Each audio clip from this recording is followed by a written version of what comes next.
Hello fellow nerds. Well, what we've got here is the Caddx FPV camera installed inside the shell of a Traxxas TRX 4 Land Rover Defender bodywork.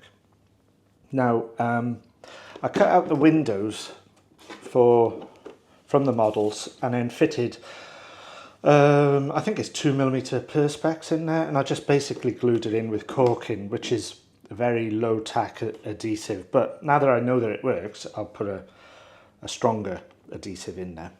So as you may not know, the Caddx FPV camera is a gimbal based camera that you can use with FPV goggles. So I plug those in.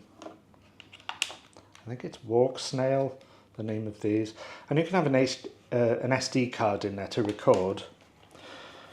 And I've got an oversized LiPo battery to power it. Way too oversized. But anyway, to fit it inside, what I've done is I've fitted double-sided Velcro there,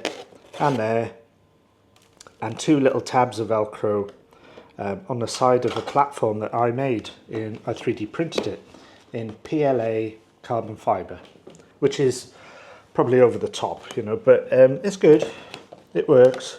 So yeah, there's adjustability as well for the height, you know, by using a big wide piece of Velcro. So you just simply undo that, and there's the kit. It's quite heavy, and that's because the battery is so big. Another oversized battery. I could have used a much smaller one, but I couldn't find one with the XT60 connection that was smaller. I do have a couple of wires coming in that will fit an XT30, I think, and I've got an XT30 battery weight in, so it'll just save loads of weight, I think, really, because at the minute it's 370 grams all in, which is quite a lot. So I fitted a switch, and I fitted it to the bottom so that when you don't have to take the top, hopefully you don't have to take the bodywork off the model, and you just slide your hand up inside, but to the side, and then just turn it on there with a switch.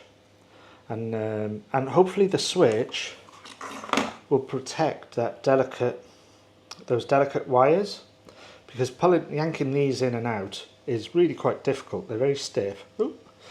Yeah, they're very stiff, so just having a switch and having it permanently linked in and all cable tied down, that should hopefully work very well.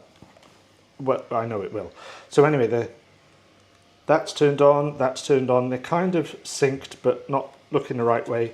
So on this, what you do is you press the middle button there 3 times, 1, 2, 3, and it points forward. Oops, I've done this wrong. So I'll point the headset forward, 1, 2, 3, there you go. And now, up, down, see, they're synced up. Yeah, and I think that's basically it. You've seen how it fits in the cab. I've tested it already around my my office car park, and it's amazing. It's really good. So next thing to do is to get this TBS.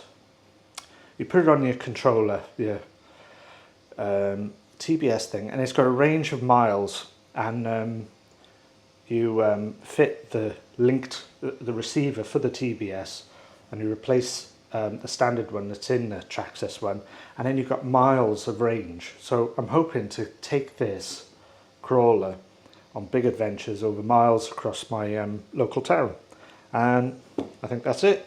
I'll update as I go along, and catch you later. Cheers now, bye.